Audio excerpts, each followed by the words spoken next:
घटती जा रही है। एक एक दिन करके आयु के दिन समाप्त होते जा रहे हैं। तो हमें सोचना चाहिए कि महापुरुष हमें क्या कहते हैं, क्या समझाते हैं। तेरी पल पल छिन छिन आयु घटत है, गया वक्त नहीं आवत है। चालो सखी सत्संगत करियो क्यों बिरथ जन्म गवावत है। भगवान की सत्संग के बिना, संतों के बिना हमारा जन्म अधूरा है। इसकी कीमत इस जीवन को पूरा केवल गुरु महाराज जी संत ही कर सकते हैं और किसी के पास कोई अथॉरिटी नहीं है। फिर बताया है बालपनो हंस खेल में खोयो। हमारी बचपन अवस्था तो जो है वो खेलने में, खाने में, कूदने में चली जाती है। जोबन काम सतावत है, जब जवान अवस्था हुए तो फिर अहम के अंदर, अहंकार के अंदर इतना ये विषीभूत हो जाता है, इसे कोई दिखाई नहीं देता।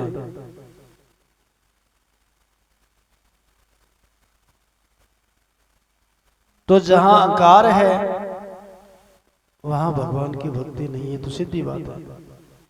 भगवान की भक्ति तो निर्मल भाव से होती है, निर्मल भाव से होती है, निसंदेह होती है, निष्काम भाव होती है। जोबन काम सतावत है, जवान अवस्था का मायने अहंकार घेर ले तो दिन तो देखो जान लग रहा, तो कोई रोक कौन सके। दिन तो बीते जान लग रही, अच्छे दिन पाछे गए कियो नु हर्षु हेत, फिर पछतावा क्या करे जब चिड़िया चुग जा खेत।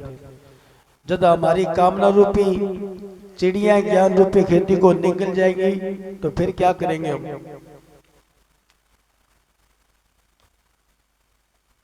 इसलिए संतों महापुरुषों ने बताया ये काया रूपी एक खेती है, इसमें कोई संतों महापुरुषों की कृपा से ऐसा बीज बीजो जो सदा के लिए रहे। ऐसा बीजू बीज कदे को नहीं उड़ेला। फिर बताया बुढ़ापे में रोग सतावे, वृद्ध अवस्था के अंदर नाना प्रकार का भांति भांति का रोग लाग जाए और उस शरीर जी को अनियो विसर्जन हो जाए। तो इंगी बैठने की भी श्रद्धा को नहीं हुए, चालने की श्रद्धा को नहीं हुए, सुनने की भी श्रद्धा को नहीं हुए, आंखों दिखनो कम हो जाए, कानों सुननो बंद हो जाए, हाथ पैरों चाली जेनी की करी जेनी तो पराधीन हो जाए, पराधीन सुपने सुनाई। तो भक्ति तो कब तक है कि जब तक हमारे अंदर शक्ति है तो ईश्वर की भक्ति है। सजनों ये शक्ति हाथ से निकल गई तो ऐसा मान के चलो भक्ति भी हाथ से निकल गई। तो हमें इसी काम में ढील नहीं बरतना है। अगर हम कल्याण के इच्छुक हैं तो आज से ही हमारी लगन लग जाए तो किसी संतों महापुरुषों के पास जाकर के अपने जीवन के बारे में जरूर जिक्र करें, है गुरु महाराज हमारा जीवन सफल कैसे होगा हमें ये बताओ। तो ये नैया जो है किनारे लग सकती है, नहीं तो ये भाव सागर के अंदर बैठ जाएगी, फिर पता नहीं कि चलेगा कि कहां चली गई।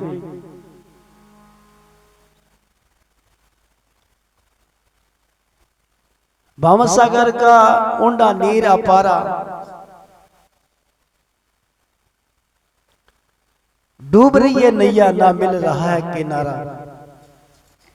तो गुरुदेव के बिना नैया जो है इस दलदल में बैठ जाएगी, भाव सागर के बीच में बैठ जाएगी।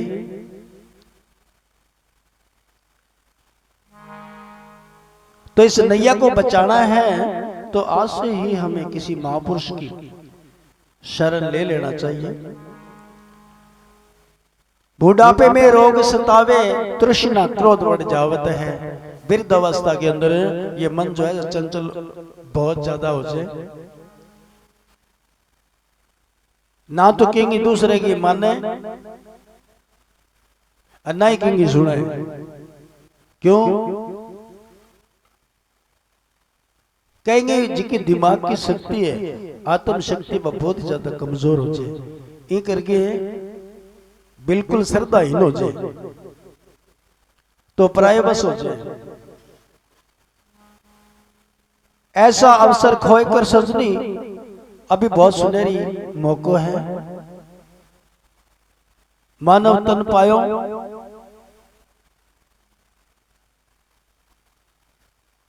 हीरे जैसी काया भजन करने के लिए भगवान दी। आज इस हीरे जैसी काया को हम कौड़ियों के भाव बिका रहे हैं। रात गवाई सोए के, दिन गवायो लाज, कौड़ी बदले जाता है रे तेरो हीरो जन्म आज। हीरे जैसा जन्म तेरा आज कौड़ियों के भाव बिक रहे भाई। हो सकता है तो इसको बचा ले। सो सो क्या करे सोया आवे नींद, जम शरण यूं खड़े जो तोरण आया पेद। सोने के विधि संत महापुरुष बतलाते हैं कि कैसे सोना है। जागरण से सोना भलार जे कोई जाने सो, आ बात तो गुरु महाराज बतासी क्या किया सोनो है।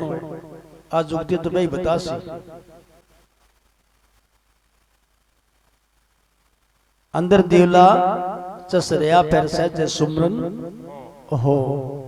या कोई ज्ञान रूपी दीपक गुरु महाराज घट में जगा दे तो फिर सहज ही सुमरन चालू हो जाए। ऐसा अवसर खोए कर सजनी, अगर ओ मौको हाथ लाग गयो किसी साधु संत फकीर की शरण हमें नहीं ली तो ये समय जा रहा है। ऐसा अवसर खोए कर सजनी फिर पाछे पछतावत है।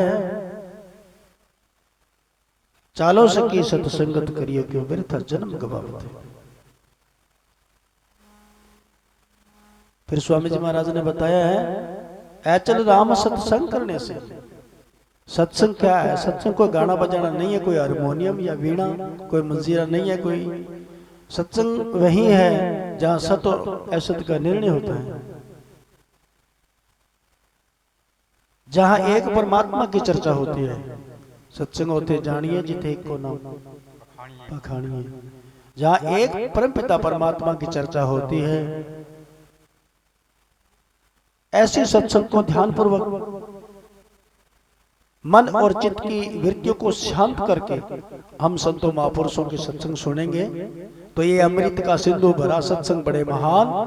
कोई गुरुमुख प्याला भर भर पीवे सदा रवे गलतान। ऐसी कृपा कर दे गुरु महाराज तो इन्हें मस्त बना दे। ऐसा अवसर खोए कर सजनी फिर पाछे पछतावत है। तो कहीं ऐसा ना हो कि बाद में हमारा पश्चाताप हो जाए, हम सोचते ही रह जाएं और जीवन हाथ से निकल जाए। कहीं बाहर जाना है, गांव जाना है, कोई यात्रा पर जाना है और काम घर के काम काज लगे रहे हैं और कहीं ऐसा ना हो गाड़ी या मोटर हाथ से निकल जाए, फिर क्या होगा? शायद आवे ना आवे, इस बात को किसी को क्या पता है, कोई भरोसा नहीं है। तो इससे बढ़िया तो यही है कि अपना काम काज छोड़ करके अपने टाइम पर गाड़ी के पास पहले चले जाओ ताकि अपना सफर तय हो सके। तो इसका मतलब यही है कि थोड़ा लगन करके उस परम पिता को प्राप्त करने के लिए हमारी जिस दिन से लगन लग जाए तो हमें गुरु महाराज जी के शरणे में हो जाना चाहिए। शरणे हो जाने के बाद उनका काम है शरण पड़ेगी बीनती गुरु बां पकड़ेगी लाज। गुरु महाराज शरण दे देते हैं तो वो बां भी पकड़ देते हैं। सतगुरु ऐसे राखिए जैसे धरो, ऐसा हमारा हृदय होना चाहिए। गुरु महाराज जी के आगे ऐसा निर्मल भाव होना चाहिए तो गुरु महाराज हमारी बां पकड़ लेते हैं। तो कहने का भाव यही है कि ये सत्संग जो है ये बड़ा भाग्य से मिला है महापुरुषों की कृपा से, और गुरु महाराज भी विराजमान इसी सत्संग में। तो हमारे जीवन के बारे में प्रभु से ये जरूर प्रार्थना करेंगे कि हमारा जीवन ये कैसे सफल होगा।